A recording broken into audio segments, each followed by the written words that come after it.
Welcome, everyone, to the One More Game podcast. I'm one of your co-hosts, Jeremy Culver, a.k.a. Darcy, and with me is the California Thirst Quencher, Pete Leja. Pete, how you doing, man?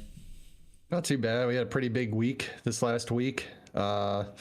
Just 20 minutes ago, and there's a big trade in the NBA for all you NBA fans. We're not going to talk about that, obviously, but the bigger news, the biggest news, PSWF, baby, season 2 launch. Yeah. Season 2. And as you announced on that show, we got merch, baby. Yeah, we do. We got merch. We got the new season going on. The episode was fire. If you haven't checked it out already, you can see here on youtube.com/pressstart28. Check out the newest episode. And I will give a little tease. Episode 2 has already been recorded. And in my opinion, episode 2 is even better. Like, admittedly, awesome. It's even better. So I'm excited to have episode 2. I won't lie, though.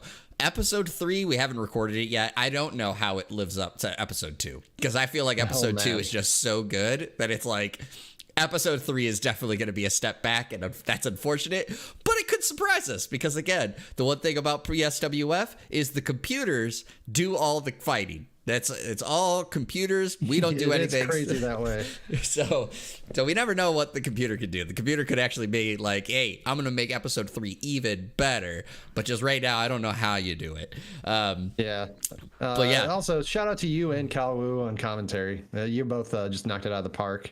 I don't know if Kyle's like retired officially or unofficially, or if he's just taking a break, but you know, all three of you would like really knock it out of the park. But yeah, y'all just do really well when you do that kind of thing. So that's always like my favorite part, honestly. Like the matches are kind of cool, but knowing that it is a computer, it's also just kind of a crapshoot. But you guys, like, I think you guys just always really cover it really well, like just natural reactions and stuff. Definitely appreciate it. No, Kyle is not retired or stepped away. It's more so just like it is here with our podcast, right? It's more time consuming of like when can we all meet up to do the recordings? And unfortunately, Kyle's been busy, so it was like, all right, Kyle, you got to step in and help out. And Kyle, of course, does a great job when he steps in and helping it all out. Not to get down the sports hole though, because of course our last podcast we started off talking a lot of sports, but I just wanted to bring up NFC Championship last weekend, not NFC and AFC Championship games last weekend. And Pete, you were right with one of them. You were wrong with the other. I was 1-1. I was 0-2, and it was very unfortunate because I think the NFC Championship would have been like much closer if the San Francisco 49ers had a quarterback to actually play the game. If somebody could throw the football while they was also taking the snaps, that would have been helpful. yeah. So we have our finalists for the Super Bowl. It's going to be the Philadelphia Eagles versus the Kansas City Chiefs. Of course, as you did mention after the podcast, it is the first Super Bowl where both teams, both starting quarterbacks are black, which is awesome. It's historic here for the NFL, which is awesome. We love seeing the progress going on. And of course, next weekend we're recording on Super Bowl Sunday, so we do have to like keep that in mind. So I want to ask you to now, real quick, because of course with Super Bowl Sunday, you might change your opinion. But as of this moment, who do you got in the Super Bowl? So I think the Eagles should be favored. I think they are generally the better team, but I'm rocking with Michael Jordan. I think Mahomes does things with the football that the only thing I can compare it to really is what things that Michael Jordan did with the basketball. And I'm not saying that Mahomes will have the accolades at the end of the day. And at the end of the day, just Brady with 10 Super Bowl appearances and 7 wins. It's just, he's been in let's put it this way. Tom Brady has been in just under 20% of the Super Bowls that have been played in like history.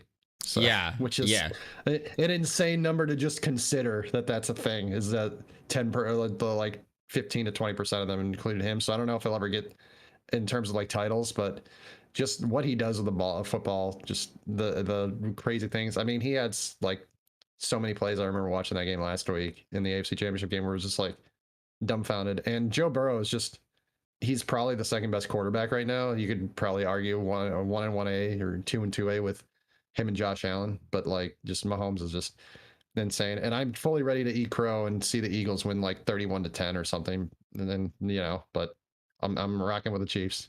All right. Well, sounds good. I don't have any dog in the fight. I know you don't have any dog in the fight. I'm kind of I rocking the don't really. Chiefs at the moment, but we'll see, of course, next weekend when we get there. What am I feeling heading into that? But of course, everyone, you're not here to talk about football or basketball or PSWF, even though, of course, I hope you're talking about PSWF. We're here to talk about some video games, and we're here for the One More Game podcast. So everyone, welcome to the One More Game podcast. This is a podcast that is centered around making sure you're informed about all the video game news happening around the world, whether it is Nintendo, Xbox, PlayStation, or PC. If there's news that you need to know about, you'll make sure that you know about it.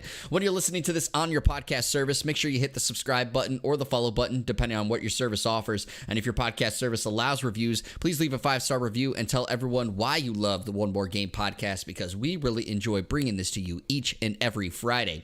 If you'd like to be part of the show by asking a question or suggesting a topic for discussion, head on over to pressstartnews.net/one more game and fill out the submission form, and your submission could be used on the next episode. Or you could drop it off live here in chat at youtube.com/pressstart28 like KG Disc Golf is doing, which literally made me think that our live stream was messed up because he said your live is interrupted. And I was like, oh no. And I was thinking it looks like it's running to me. I was like, everything seems to be working. But he was talking about, of course, we're interrupting his gameplay. Well, you know what? You have to deal with it for a little bit here. Of course, we're going to be doing that throughout the show. So if you want to be part of the show, make sure you're here live as we bring those up as things unfold. But if this is your first time to the podcast, welcome to the podcast. I hope you enjoy your listen and I hope you enjoy your stay. But if you are returning, you already know what it is. We start off every single podcast talking about what we've been playing lately. So, Pete, what have you been playing lately? I got 2 games. One is a continuation from last week. Twofer. The continuation from last week, Hi-Fi Rush. I think I might have undersold it a little bit. Again, I don't think it's game of the year. I've had some discussions with some friends. It's like, well, if you like this game so much, why wouldn't it be game of the year? I'm like, well, not every Marvel movies typically aren't their popcorn flips typically don't win Oscars, man. That's just how it is. I'm not saying it won't win any awards. That rad soundtracks, stuff like that, and the gameplay is still kind of repetitive. The humor and the humor is just right in my wheelhouse. It is just such stupid humor though, and the gameplay, while repetitive, is still pretty fun. I still enjoyed it a lot, and I beat it. That's why I'm continuing it from last week. Really fun game. There's some extras I haven't really gotten to. Don't know if I'll go back to them or not. I probably will for a little bit. It's a really easy game to get into the flow of. So I'll probably double back and try to do some of the extras, but it's if it gets on the people's game of the year list, or I should say the game of the year, what is it, the Game Awards from Keeley, it'll be a Stray nomination where it's we had to get to 5 or 6 or whatever the arbitrary number we have, and this game's popular, so we'll throw it on there. But I just genuinely it's 7 or 8, which is really good, really fun. If you like that style of gameplay, it's really great. But still, it is lacking in some areas, but I do highly recommend it, especially if you have Game Pass. Give it a try. But it's probably even worth the money that you'd have to pay for it if you like that style of gameplay. It's like an action game with rhythm game elements. So if you want to drop the money, I believe. Yeah, it's only $30 on Steam. Yeah. So, I mean, it's not a long game, but still, especially if you can find it for a deal, it goes on sale or something. You like an action game like that, I'd recommend it. The other game, I downloaded the demo for Final Fantasy Theater Rhythm Final Bar Line, and I had to triple check to make sure that was the correct title, because they just randomly add words to that, and I don't understand why a lot of them are there for. But anyway, downloaded it. Just as much as I remember, just as fun as I remember. It's a rhythm game, a straight rhythm game, not like Hi-Fi Rush, which is more action game with rhythm game elements. This is a straight rhythm game, kind of like an RPG style, because you make a little party of dudes, of characters from across all your favorite Final Fantasy games. And I think they're actually, I don't know if they're going to have the characters involved, but they're going to have a bunch of songs from other Square Enix games that you will be able to get off of their season passes or DLC or whatever like that as the game evolves, which is really cool. I'm probably going to end up buying it because I really enjoy it. I will say I played it the last time I played this kind of game was on the 3DS. I do miss the stylus. Yes. Yes. I said the same thing. Oh, you downloaded too? Sweet. Yeah. I don't feel so stupid. Yeah. And it's still fun. It's still great. I still enjoy it on the Switch. But yeah, I'm just like, I kind of wish I had the stylus for a little bit of this. But there's also some added elements. Like they got the double thing now. There's like, you could hit like multiple they'll have like two things coming across at the same time. I don't think they had that before. They did, but they did, but like if I remember correctly, at least in my experience, because I didn't play it on the hardest difficulty, even on the 3DS, but like it didn't happen often. Mostly, usually what it was like it was quick succession like inputs, but they did have every now and then because like you could hit A and B on. Okay. Like you could use the inputs to do some of the moves and stuff. Like you didn't have to use the stylus for everything. Yeah. Okay. Yeah, but still, I kind of miss the stylus. Yeah. I really wish I still had that. That's like my really biggest gripe with it. Especially because you still have the sliding motions on some of the things where you got to press up or press down. Maybe the one I'm thinking of that they didn't really have. I don't remember pressing up and down at the same or twice on like the same one or like with how they like have to go like you know what I'm talking about? Yeah. Like the arrows will post. I don't know. Maybe that's what I was thinking where they didn't really have that. But either way, that's like my only really gripe. If you like other three theater rhythms, this game's gonna be fun. You can download the demo on Switch. It's available on the 16th. You're not as big a fan of theater rhythm or you don't really care about rhythm games. I don't recommend it. It did remind me how many kick-ass fucking tracks Square Enix. I mean, video games in general, but man, they hit a lot of home runs. Oh, I do have one more critique for the demo specifically, because I don't think this is going to be the real version. I do wish they kind of like had like a couple of the full movie tracks that you could play to, because they don't have those. It's just mostly the battle tracks. So there's three types of tracks for people try to get through this. There's three types of tracks. There's one that's focused on like the battle themes, which you're just kind of like staying still on screen, and you'll go through the rhythm game, and your team, as you succeed with hitting the tracks correct or hitting the spots correctly, will fight the opponents, and as you miss, your team will lose life and take damage, and when they don't, you'll actually deal damage to them. Then there's the field themes, where it's like the main theme of Final Fantasy VII and stuff like that, which is what you'd hear when you're in the world maps, stuff like that. And there's a little more like sliding action, where you got to kind of move the cursor up and down to match where the tracks are. And there used to be, or there not used to be, because like I said, I think it's gonna be in there. There's like a full motion one where they'd show video, like movies from the actual game, movie scenes from the game, and you'd play it to the tune, to the track basically of the movie that was shown. And they didn't demo any of those, and I'm kind of bummed out by that. I think they could have done certainly with a couple of those. But that's really my only critique, and again, that's just demo specific, because they're promoting that it's going to be in the actual game. So theoretically, that's not going to be an issue there. Yeah, I think it's what I'm assuming is the problem, or the reason they decided to do it that way, is because if I remember correctly, there's only 26 of them in the game, whereas of course they have like 300 plus songs overall, and so it's probably one of those things where they were like, we don't want to. I agree with you though. Those scenes are awesome to play. So like they probably were like, well, we want to leave those for the full flavor and the full game. Because there's like 385 songs or something. So I assume they had more, I guess. But yeah. So there's only like, if I remember correctly, 26. But the thing that's important to note, as you said, is the demo is out right now. It's on Switch and it's on PlayStation. The game comes out. What was it on the 16th? I think it's the 16th. I don't know if it's just Switch specifically, or if it's that's for both of them. So Switch and PlayStation, it's releasing on the same day, so it's the 16th technically, or at least that's what we think. And then all your demo progress carries over to the full game. So like if you wanted to, you can play it right now and carry it over. So because you brought that up, and I agree, I did say that in our Discord group. I was like, that's the one thing I miss is the stylus. The stylus was great, but because you brought that up, it makes it even easier for me to talk about the game that I played, because I played a bunch of different games this week, honestly.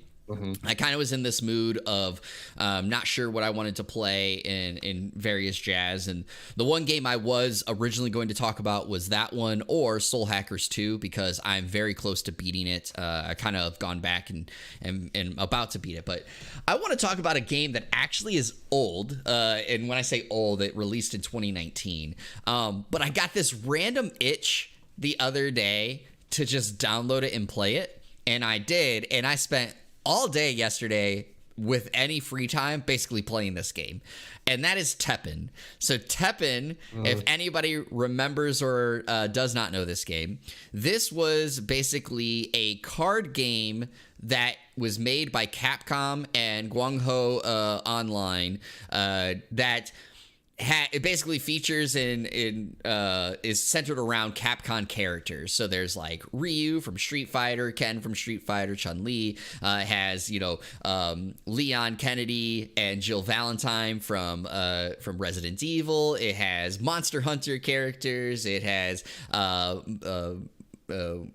oh my god, I'm sure something Stalkers. I can't remember, but Dark Stalkers, a fighting game.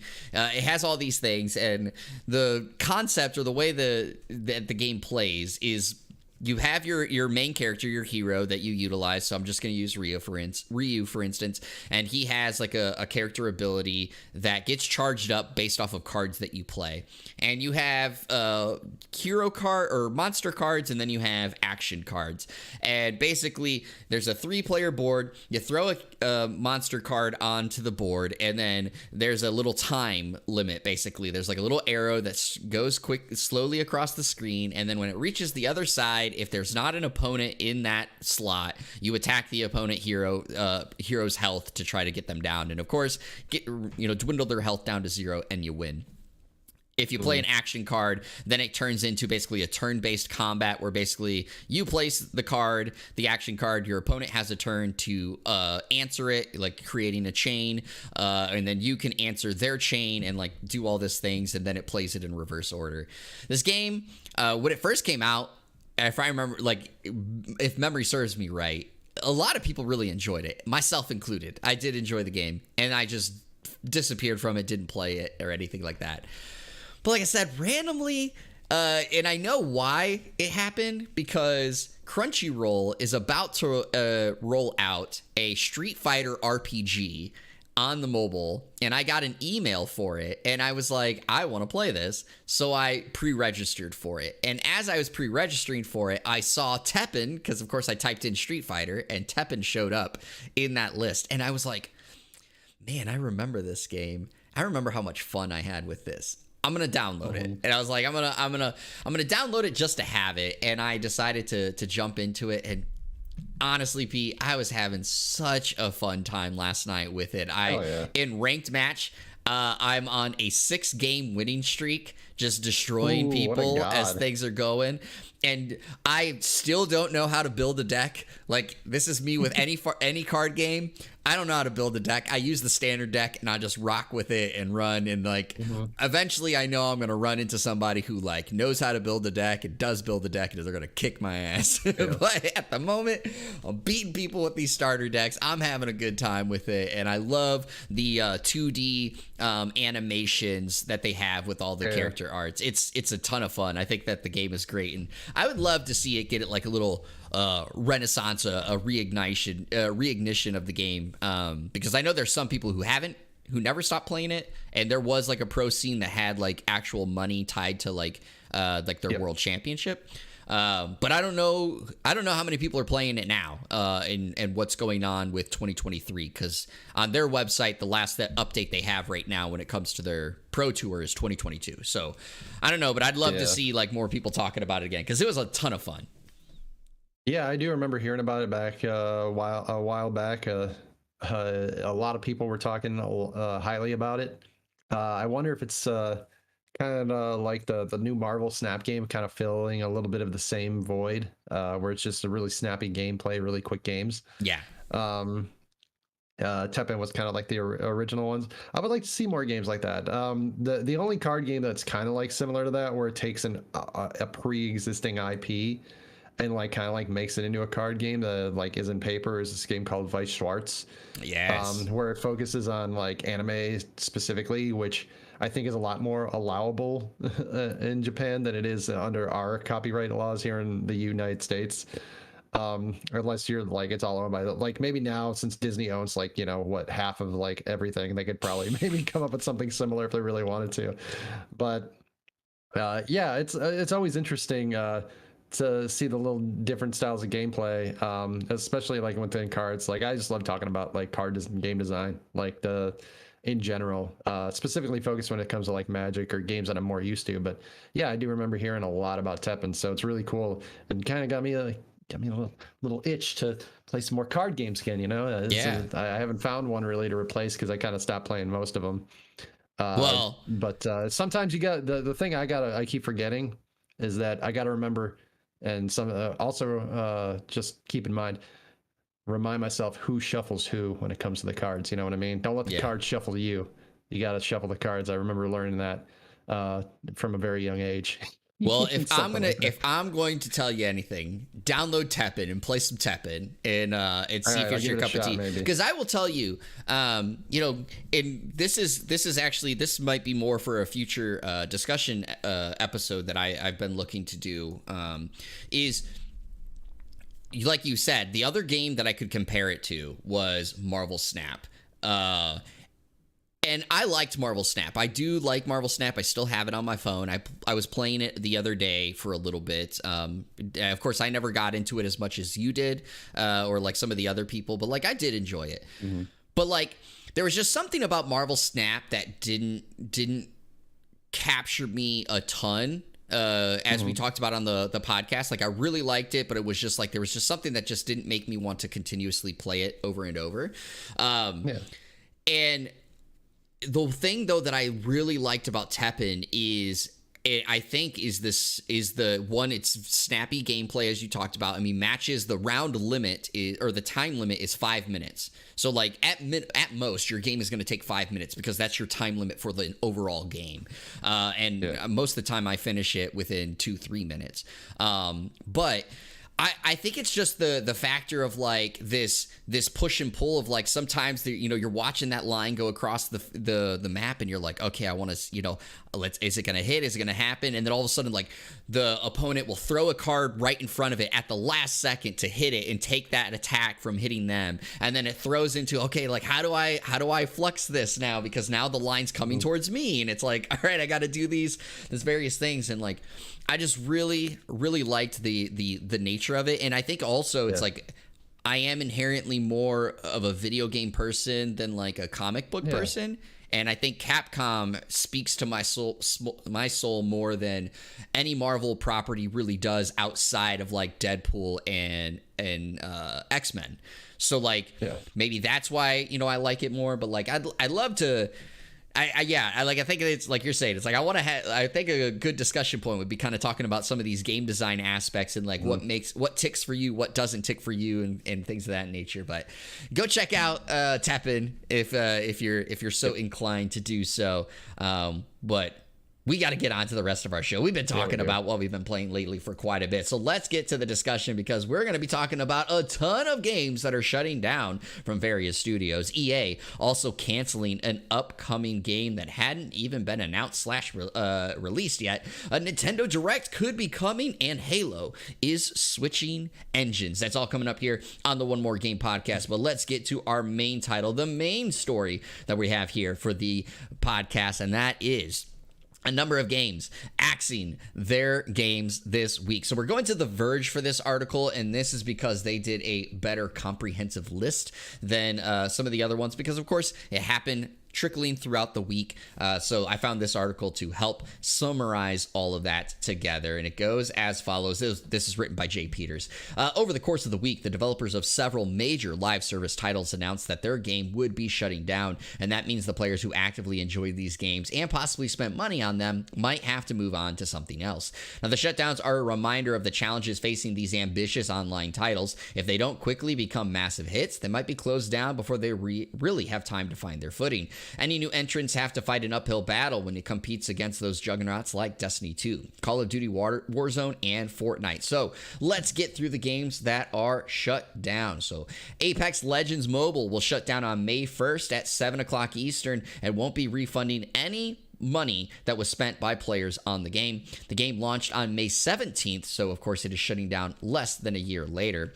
Respawn Entertainment said that the game's content pipeline had begun to fall short of its bar for quality, quantity, and cadence, which is why the development partner Lightspeed and Quantum Studios have decided to close the game down. Again, that's closing down on May 1st. It also was announced by EA that they're ending development on its Battlefield mobile game that had been in testing. They actually had done an closed beta testing not long ago and shut it down, and they shut down the studio that was working on that game. So all those employees, of course, are out of a job. Knockout City, the really fun dodgeball battle royale game that I really enjoyed. I think we talked about it even here on the podcast. That was developed by Velen Studios. That is being shut down on June 6th. That game released a couple of years ago now. So of course it released on May 2021. So it released or stayed around for quite a bit longer.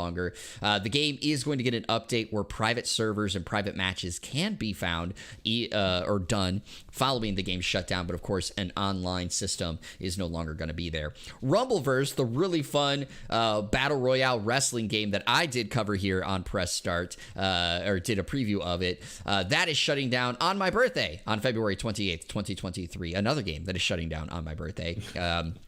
That is shutting down. The game was co-developed or developed by Iron Galaxy and was published by Epic Games. They shut that down. They are going to be doing refunds for people who have bought anything in that game. So of course they're asking everybody to play the game as much as they can here on February 28th, and they did leave the door open about possibly returning to the universe at some point. Crossfire X, the game from Xbox on Xbox Game Pass, that is shutting down on May 18th. That's going to shut down both the multiplayer and online or single player games. Again, that's shutting down on May 18th. The game had not been out for more than a year where that is getting shut down. Echo VR, Meta's flagship VR game, that's shutting down on August 1st. And there was a number of other things that were getting shut down or are being no longer being developed. That is, of course, Square Enix is shutting down their Dragon Quest mobile game. I think that was Dragon Quest. Here, let's see real quick. The Adventure of Dai, A Hero There you Spawns. go. That one is shutting down. The Turtle Rock Studios says that they're not making any more new content for Back 4 Blood as they're going to be focusing on their new game. And yeah, the list goes on. So Pete, that's a lot of games shutting down. That's a lot of things happening here announced in this week. So how do you feel about the state of some of these online games and the state of online games for the future? I think I'm kind of half and half with what the article from The Verge is actually saying. They mentioned any new entrants have to fight an uphill battle to complete against juggernauts, which I agree with. They mentioned Destiny 2, Call of Duty Warzone, and Fortnite. I'm kind of half and half on that statement because some of these are just mobile games and they're not really competing in the same space, but they are competing in a space of games like Candy Crush and things like that are just been around for eons, that generate tons of money, that people spend a bunch of money on, and that are like a lot faster and snappier game style play that we were talking about with Teppen and with Marvel Snap. And it's something you can just play for like 5 minutes while you're at work, while you're kind of catching your breath in between whatever you've been doing and at work. And some of these like are a lot longer. And that's something I think they got to keep in mind when they're making these kind of games. When you make a mobile game, it's something it's not just something you can play like mobily, just like away from your home or something like that. It's also something that's like, is this a game that people can play in 10 minutes? Is this a game people can play in a short amount of time that they might have? Because I don't think like some of these games like Apex Legends mobile, like I didn't play the game personally, so I can't speak to like how the game played, but if it's similar to like Apex Legends, like those matches can go on for quite a bit. So if it's similar to that, like if it's like a 30-minute thing, like yeah, it might be mobile, but it's not like actually like buying into that kind of space where it's like, you know, we're having this game happen in like 5 or 10 minutes. And I think that's what successful mobile games are trending towards, is that kind of like, this is not only do we have to keep in mind that this is a game people can play like on their phones, it's also a game people can like play for a couple minutes, put down, pick it up later, play it again, put it down. Like, it's not something that they just have to sit there and look at their phones for, or iPads or whatever mobile device for an extended period of time, because that's just not how people ingest that kind of style of game. It's kind of a bummer in the sense of like some of these, like there's some, like you mentioned, Crossfire X, Rumbleverse, those kind of games. Crime Site was another one that the Gamatsu noticed, mentioned on their tweet that you linked in here. And that's kind of a bummer. Like, I remember you talking about that one too. I think you said you kind of enjoyed that one. I said I really enjoyed it, but the biggest thing I said was player base. I said that the game is going I said the game was going to struggle because I think it's going to be so hard for the player base to continue to be there, but the game is so fun. And so that was another one. Yeah, kind of piggybacking off of that and piggybacking off of what I was saying earlier, like the other aspect of this is the live games that you just play on your computer. But like, that's the point where I do agree with The Verge, where they got to go up against these games that are like Destiny 2, that are like Call of Duty, that are like, what was the other one that was mentioned? But just any games. Fortnite.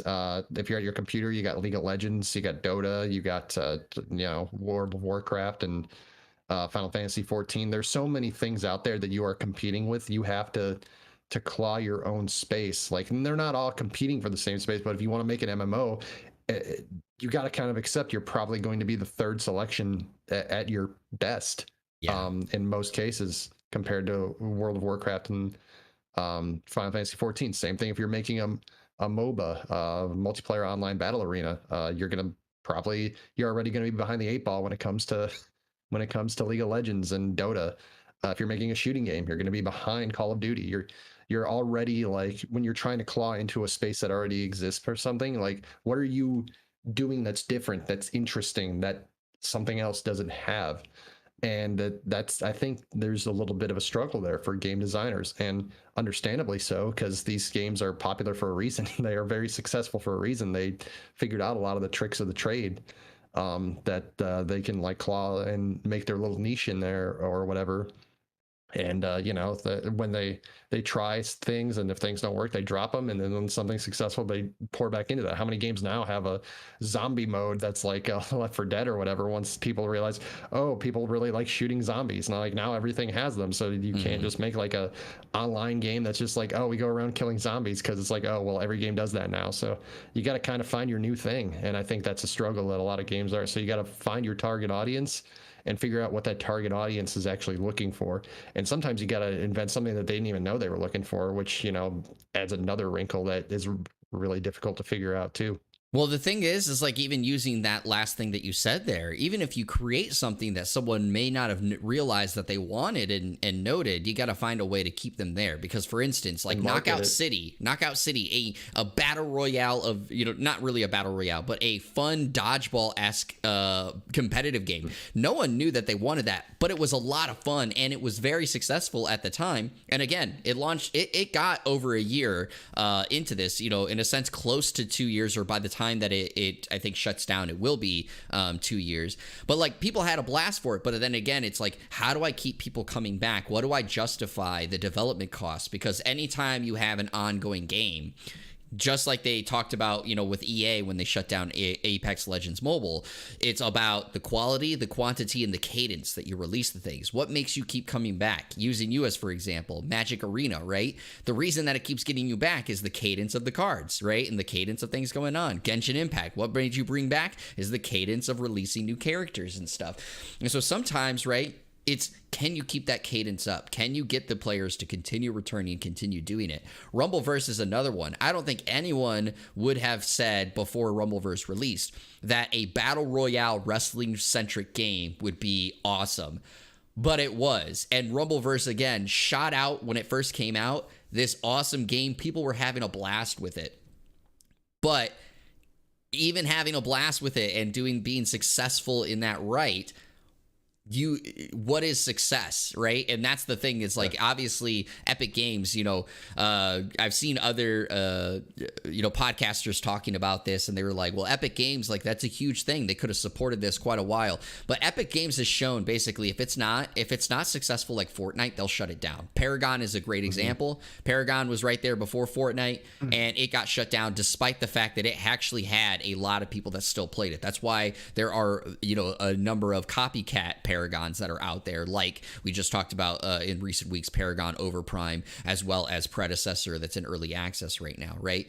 That was successful, and to some studios that was successful enough to pursue it, but like for Epic it was not. And I think Rumbleverse is similarly. Rumbleverse was successful probably in some way or mindset, and for some studios that was successful enough, but for Epic it was not.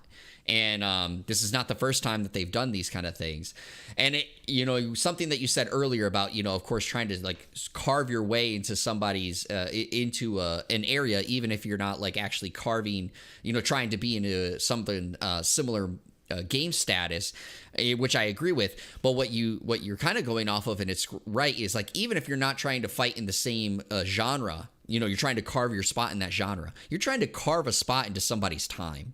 There's only so many hours in a day that someone can dedicate to a game, dedicate to a video game. And like you said, if they're already, ingrained into World of Warcraft, Destiny 2, Call of Duty Warzone, even if you're not competing with that game specifically, how do you, as a multiplayer and online presence game, carve the time away for them to go, look, I want to go jump on Crime Site, I want to go jump on Rumbleverse, and that's the the sad thing of this. I think it really shows, in a sense though, just like how hard sometimes these online multiplayer games can be, because even if you're successful at one period of time, that doesn't mean success is guaranteed for you as the time goes on, as the months move on, and you're having to, for these online games, dedicate consistent development time, consistent money towards it. So it's not like a single player game, or even if it's a single player game that has a online component where you don't necessarily have to continue to roll out updates, but it's like, okay, we dropped the money on this, we built it, it's all good, we got our money, we got it, whatever it is. We now can turn our focus to our new game and develop it, and maybe leave like a small number of people to do development updates or support updates.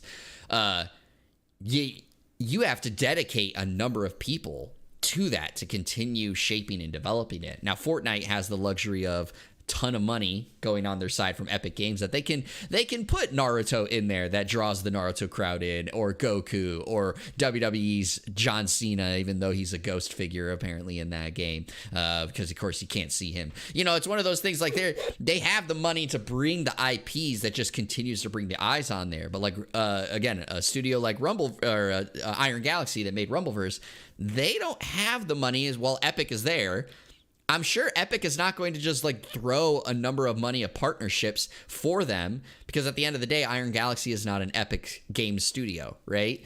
Valve Studios, the one that did Knockout City, they're technically an indie studio, and it's why they also said like they don't have the staff to keep dedicating to this game when they need to focus on a new game. Turtle Rock Studios with Back 4 Blood, same thing. Like they were like, we know the game's fun, we know that people are having a blast with it, but like, we're a small studio, we can't keep rolling out content for this game while we try to develop a new game. It would just take them forever. So it's like one of those things of, I'd love to just pick the brain of some of these studios and also like ask them, what is success to you? Like what with Rumbleverse, for instance, for Iron Galaxy, was that it when they launched it? What was that determination of success for them? And how long? I know that theoretically you want to let a game live as long as humanly possible, but like, how long were you realistically wanting the game to be? Like, was this timeline, this amount of time for Rumbleverse, which I doubt, they wanted at a year at minimum, but like, are you happy with the fact you at least got to this point and had the success that you had? Knockout City, same thing. Are you happy with like where you got to and how long the game was out there? Like, that's an interesting factor, and of course it goes into the mindset of like what was the development studio's measurable success bars, their key performance indicators that they were looking for. Yeah, those are going to vary from studio to studio, because like you said, some studios are going to have a ton of money that they can like theoretically invest, like maybe take a small hit every once in a while, and then just like at the tail end of like a season, and then all of a sudden boom, new content, and they're fine with it. And then some studios are like really small and they're not going to be able to focus on doing that. And that's another thing too. Maybe some of these studios, like when they were starting, it's like, oh, we just keep it going. Once we get something popular, it's like, oh wait, now we can't work on any other projects that we'd actually, because we keep going back to, like, these are a lot of these studios, the smaller ones, are like run by people who are game developers themselves, and they're artists. Those are people who are artists. They have things they want to do. They don't want to just do the same thing over and over again. It's kind of like Hollywood actors or a lot of athletes. They're just like, I just don't want to like be viewed as like someone that's like typecast. I want to be able to do, show my chops and be able to do multiple different things, not just the one thing that you know me for. Yeah, exactly. Let's go to our next article real quick. EA canceling their Apex Legends Titanfall single-player game before it even gets announced. This is written by Wesley LeBlanc over at Game Informer, and it goes as follows. Electronic Arts has reportedly canceled a single-player game set in the shared Apex Legends and Titanfall universe. This news comes way of Bloomberg, which reports that 3 people familiar with the matter say EA canceled the project, codenamed TFL or Titanfall Legends, that was in development at Apex Legends developer Respawn Entertainment. Roughly 50 people were on the team working on this game, and EA will reportedly attempt to find positions for these employees elsewhere within the company. And of course, those that cannot be found a position will be laid off with severance pay, according to Bloomberg. The publication says Mohammed Alavi, Titanfall 2 and Apex Legends designer, was set to direct the now canceled game, but they left the company back in 2022. And it's likely this canceled single-player game was set in the universe, was the one that was hinted back in a July job posting that referred to the game as an, quote, Apex Universe FPS incubation title.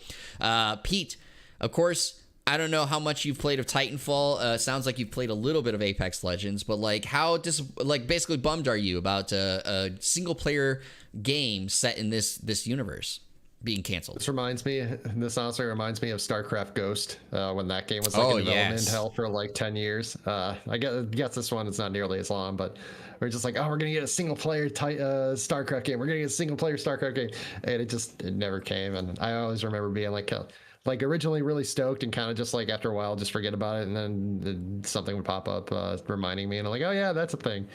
Anyway, I kind of bummed out. This one sounds less like I mean, they're all probably related in some facet, but this sounds more like a thing, kind of like a thing focused on like the National Reserve created recession that we're kind of that seem to be possibly heading towards, more so than like the fact that they just like kind of gave up on it. I think probably some of it was Muhammad Alavi leaving the studio. It's in 2022 too, but it sounds more like, hey, we need to cut costs somewhere, we need to find ways to shed money. And this seems like a thing that's like, yeah, this would be really cool if we get it, but also like we already have Apex Legends, so like why don't we just focus our money and time on that and keep that going.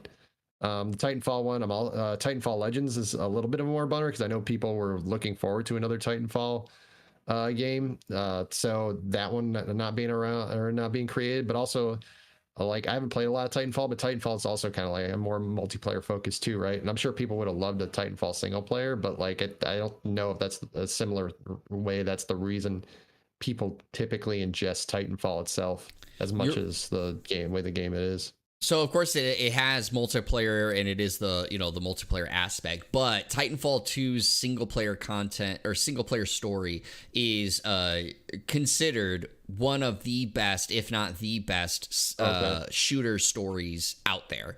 And gotcha. So that's kind of why Titanfall 2 and why so many people really want another Titanfall is to continue to see that, because Titanfall is a lot of fun. I mean, obviously Apex Legends is a ton of fun because it really pulls on a lot of the Titanfall aspects because of the studio. But this is a bummer for me, because I really like Apex Legends. I haven't played it in a while, but like I really like Apex Legends. I love the characters. I love the battle royale aspects, and Titanfall is a lot of fun too.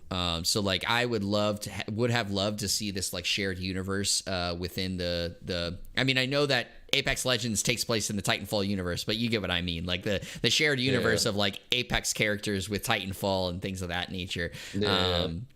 So it's a little bit of a bummer that it got canceled, but I agree with you. I think like what we're seeing with the layoffs and all the things that are going on is because of the recession that we're kind of in at the moment, that a lot of studios are just having to find ways to cut costs and make things work. And of course, this is just basically the culprit of that. And hopefully maybe at some point down the line this game can get renewed in some way, in some fashion, but right now, as they talk about at the end of this article, Respawn's focus is probably getting Star Wars Jedi Survivor out there because they know that one's going to sell well, and that got delayed. And so it's probably one of those things of like, look, we gotta focus on the core games that we know is going to continue to make us money while we go through this financial times, and see how things go from there. So. Because of timing, let's get to the next article, and that is a Nintendo Direct could be coming this week. We're going to Video Games Chronicle for this one, written by Tom Ivan, and it goes as follows. A new Nintendo Direct showcase could be held next week, it's been claimed. Asked about speculation that a Nintendo Direct presentation could take place this month, Giant Bomb reporter Jeff Grubb said he'd heard that a showcase is planned for the week beginning on February 6th. Everything I'm hearing, and it's all just sort of reiterating it, it continues to be the week of February 6th, he said. Over and over again, every little detail I get is basically a week from now, we should begin hearing about all this stuff. He added, I think it's probably late in the week, so if February 6th is going to come around, we're not going to hear about it, and people are going to freak out like there's nothing happening. First of all, I'm not guaranteeing it for that week. I'm just saying that everything is sort of pointing to that right now. And I don't think that it's too surprising because they always have one in February or March at the latest. I think it's going to happen. I think it's going to happen pretty soon, and I wouldn't be surprised if all these indicators are exactly right, especially with the stuff shaking loose with Advance Wars 1 and 2. Now, what he's referencing there, of course, is last week the Nintendo eShop page for Advance Wars 1 and 2 Reboot Camp was updated, potentially indicating that a new release date for the long-delayed game could be announced soon. So, Pete, how excited are you for a potential Nintendo Direct coming this week?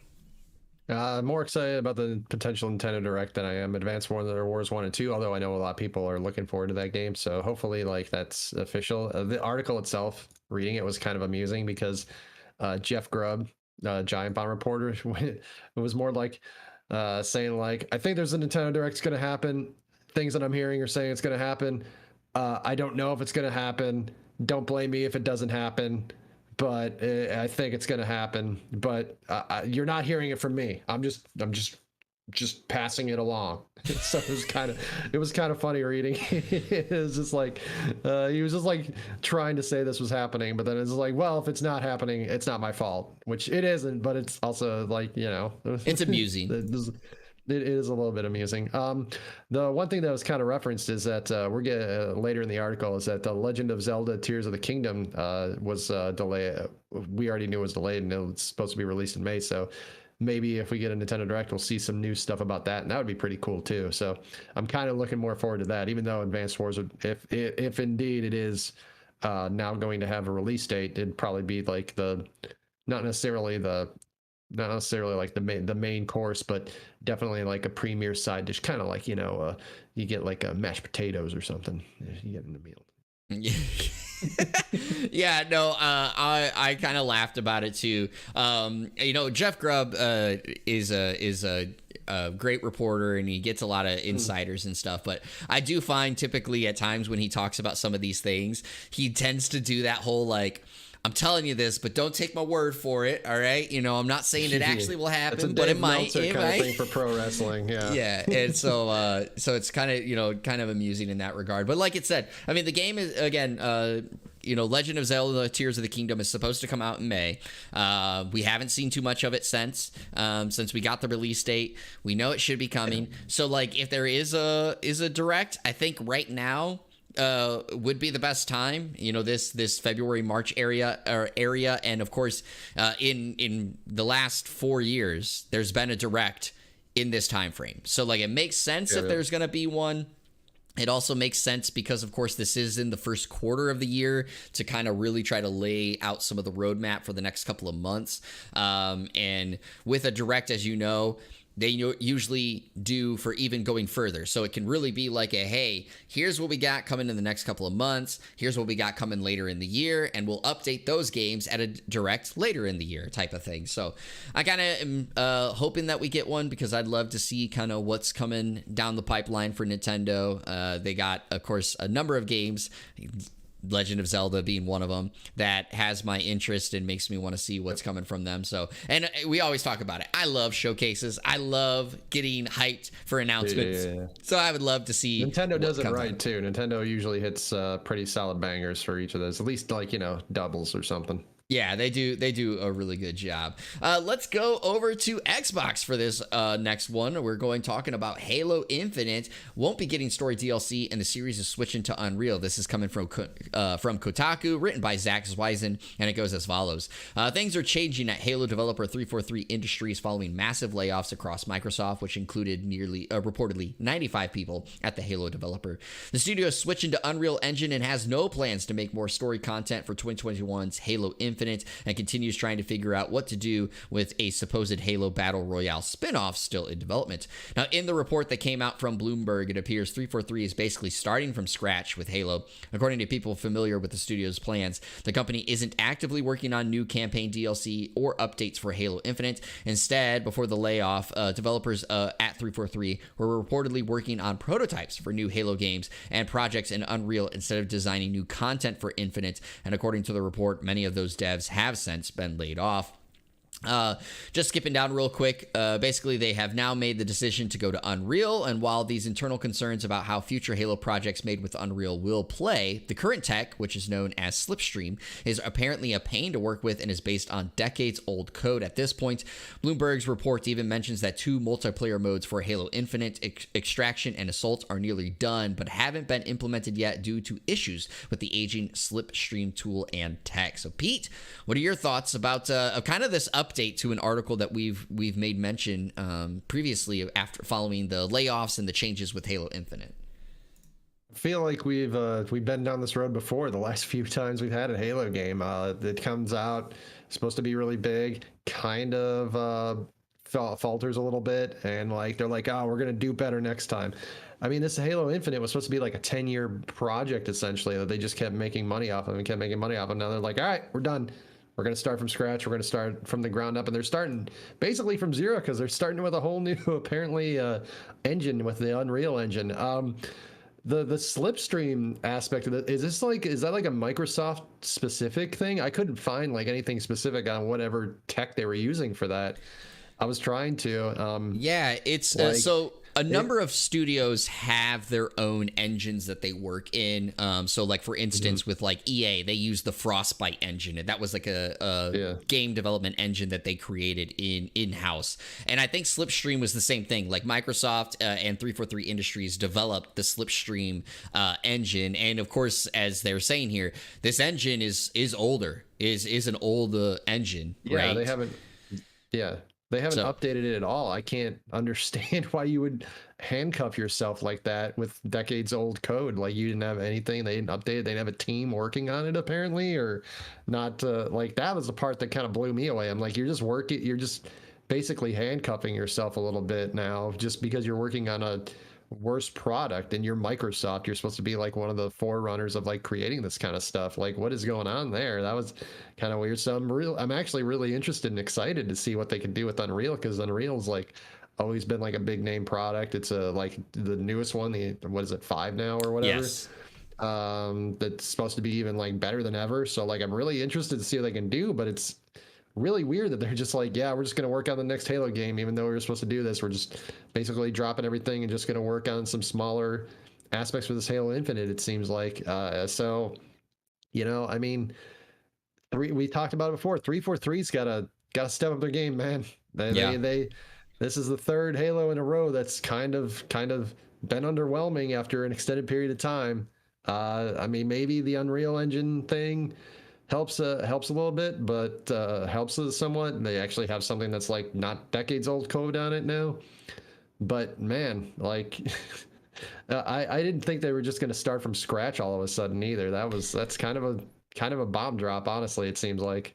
Well, I think that makes a little bit of sense because you are switching engines, and of course, you're not going to be able to fully carry things over. But it is one of those things of, okay, cool, they're switching to Unreal Engine. That's great, and like you're kind of saying, I hope that's the step forward that 343 Industries needs to really find their groove and make Halo what it is. Because I think almost anyone could argue and say Halo is still the most important IP that Microsoft has. So you gotta, if that's your most important IP, you gotta make it continue to knock it out of the park each time. And right now, it hasn't been knocking out of the park.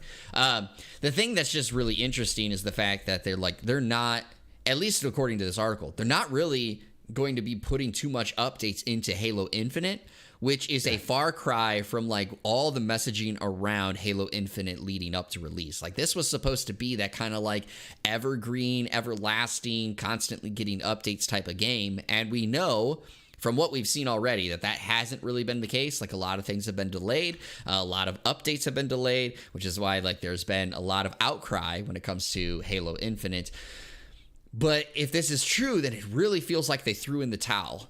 And that's kind of the tough part, especially as someone who really likes Halo Infinite's, multiplayer and wants to see more things. You're going to look at it and be like, why do I want to keep investing in it? Besides the fact that it's Halo and like I can play some multiplayer games, like I'm not really getting anything out of my time sink. This goes back to our first article, right? You got to keep people around and give them a reason to keep going in. And if you're throwing in the towel saying, look, like in a sense, this is a report. You're throwing in a towel saying like, look, we're not going to be putting out too much updates. Then you're basically telling the person, look, you either want to play this game because you want to play it, or go ahead and go find something different because we're not giving you too much for you to come back to. So it'll be interesting to see like what ends up being said, how it comes out, what actually comes from the studios. Do they even answer this and try to reassure their fans in some form or fashion, like they did originally when the report was that 343 Industries was getting Halo removed from them, which again, we still don't know if that's actually true, even if them saying, hey, it's not going anywhere, because that original article did say 343 is still going to oversee the projects. They're just not doing the full lead development of it. So we'll see how that all goes. Due to timing, we'll go very quickly with this last one. And it's something, of course, because I forced you to watch. Yeah, I forced you to watch this. But we're going to enemy.com for this one, written by Ali Shuttler. And it is the day before fans aren't impressed with the long-awaited gameplay trailer. So this is kind of an update to that article that we talked about in last week's episode, that the game was delayed because of a trademark dispute, and there was supposed to be a 10-minute gameplay reveal that got delayed because of this trademark dispute. Well, then all of a sudden it released out of nowhere, and like the Fantastic was like, hey, here's the demo, and it was the gameplay reveal, and it was 10 minutes. And I'm not really going to read too much of the article, but I'm going to just get to there. Basically, it came out. People looked at it. It was a raw gameplay footage. And here are some of the things that basically fans of the game said, best jogging simulator I've ever seen, wrote one fan. Another fan said, for a game that was previously meant to come out this month, this sure is a unique gameplay reveal. And there was a number of other ones. I'm trying to find some of them. This sure is a video of a game being played. And then if you look for the definition of words bland, generic, flat, boring, and scam on the direct dictionary, you will find the link to the day before reveal trailer. So Pete, I made you watch the 10-minute gameplay trailer. What is your thoughts on this? I two-speeded it. Is that good enough for thoughts on it? I mean, if this was like the initial video that we were supposed to see for a game that was just like starting in development, I think it's really interesting, and it's really cool to see where they're going from there. This game was supposed to release in a month. They didn't show a lot. They didn't show much at all for 10 minutes of gameplay, especially since a lot of it was, well, like the one for one commenter said, it was a jogging simulator. You're just kind of running down the street. They didn't show a lot. They showed some tinkering at the inventory, and like you were at a workbench, like doing stuff with your gun that I don't know if doing it made some it crafting better or worse. Yeah, do it better, made it better or worse, or just made it look different. I don't even know if it was cosmetic or if it actually had a point to it. It's if this is supposed to be a game that's supposed to be like close to completion, where like the reason why the only reason it didn't really like get released was because of a copyright issue. It sure as shit didn't look like that. It sure as shit looked like a game that was like early stages of development, which is fine. But why are you trying to like make some point that it's like, nah, man, we could release this like next week if we wanted to? And it's like it sure don't look like you could. Yeah. And maybe this game, maybe they have something up their sleeve. Maybe they're gonna release like a game of the year prospect like when it finally comes out. But like if I had to guess if it was gonna release this year, or like if I was gonna take this year of the field, I'm probably taking the field if I had to put money down on when this game releases. You don't feel like you don't believe them that they say it's going to come out in November? Man, that was a look. You and I work in television. We know when people are trying to fill time. That looked like someone was trying to fill time in that game to play the trailer, man. That did not look like somebody that was trying to show off anything. Oh yeah, I'm gonna be honest, man. Me and one of my best friends, Cody, we both were really looking forward to this game because the original trailers that we saw looked awesome, right? Admittedly, if you go back to the original initial trailer, it looked awesome. It looked way more polished in a sense than this. Now the world that they had, like the scenery, that looked great, and I think that tributes to the Unreal Engine 5 that they switched to, which is one of the reasons that it got delayed from before. Yeah, it looked great, and so it's one of those things where it's like, yeah, that shows the Unreal Engine 5 at its work. But yeah, man, this does not look like it was ready to release. It does not look like it's going to be ready to release this year, and it really killed my drive for this game. Like I admittedly went from like I really want to play this to I don't know if I'm even going to try it because it's not a free to play game, and that's the thing that's rough with it. The character itself, while I know everyone kept commenting on the hind end of that character, and stuff, it looked very bland. Like it did not look like a high quality character, which is fine. But again, the world around it was a high quality look. So it's like your main character needs to reflect with the world that it's in, and it did not reflect the world that it's in. And the other thing that I want to say is like, and I agree, if the game got delayed because of a trademark dispute, why did they release this trailer now with the name out there the day before and all that jazz if there's a trademark dispute going on? Like that almost feels like the trademark dispute is baloney. It is complete bullcrap, because like you would think that it's like, hey, we got to hold off on releasing anything because it's going to have the name on there, and like it literally opens up with a title that says like the day before. So it's like I don't know. I really don't know. I don't know. Yeah. And to be clear, really quick before you, delays are fine. The problem is this game was like supposed to release next month, like I think March 8th or something. Like, so this game does not look like a game that's ready to be released in a month. So like, what's the deal? Yeah, that's the problem. Yeah, that, and if this was supposed to be your gameplay reveal to get people hyped for the game, you didn't do a good job, because like you said, you watched it on 2 times speed, and it was a filler. It was a lot of just... It was 100% filler. So it's like, there's so many problems that are there. But again, Pete, when is this game supposed to release? Sometime in November. Sometime in November. Maybe never. Who knows? But you might be interested in some other games, and I'm going to tell you all about those games that are coming up, and I accidentally closed out of the... You want me to read it? I got it. There you go. Go through the games that are coming out.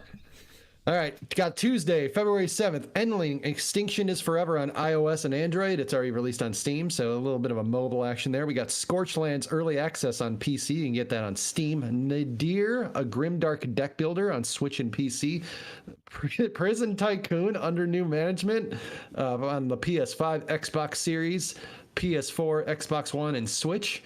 The Thursday, February 9th, we got Monster Outbreak on Switch. And Friday, February 10th, we have Hogwarts Legacy on the PS5, Xbox Series, and the PC. So, Jeremy, what are you looking forward to playing on this fairly small list of games compared to what we normally have? Yeah, this was really interesting because this week I was like, it was hard finding games to put on this list. Originally, when I figured because you usually have like at least like almost like 3/4 to a full page. Yeah, admittedly, when I first created this list, on the first two websites I went to, there was two games. There was two games on this list. I go through 5 different websites to create this list. Yeah. To peel back the curtain, everyone, I would go to 5 websites, and normally the first 2 websites, I have almost all of them, and then it's usually like more indie games get added on the other ones. This one, it was literally like, again, 2 websites, I had 2 games.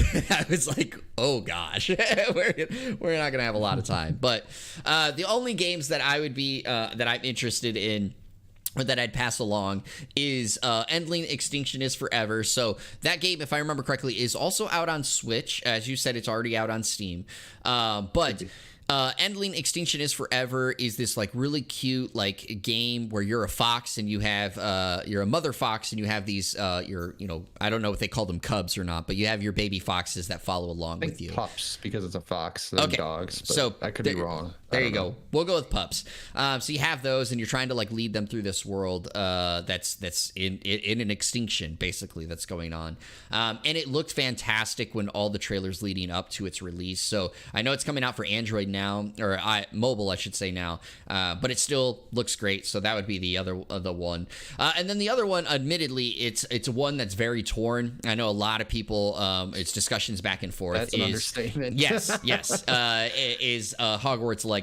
Now, I will say, and I'll take the time right now to say, J.K. Rowling is a piece of shit. J.K. Rowling is a transphobic person. So, hey, yes, just being straight up with it. No, I'm not. I'm just agreeing. Yeah. So, she sucks, and I also want to take the time right now that if you want to donate to an LGBTQ plus charity or an organization that supports LGBTQ plus people, there is some links to some of those charities down in the description below. We'll have them, of course, in the show notes on the podcast services. But Hogwarts Legacy, in my opinion, I know that some people say that the game doesn't look good. I think the game does look good. I think the fact of like what was presented by Warner Brothers Avalanche, it looks like it's going to be a lot of fun, a lot of good time.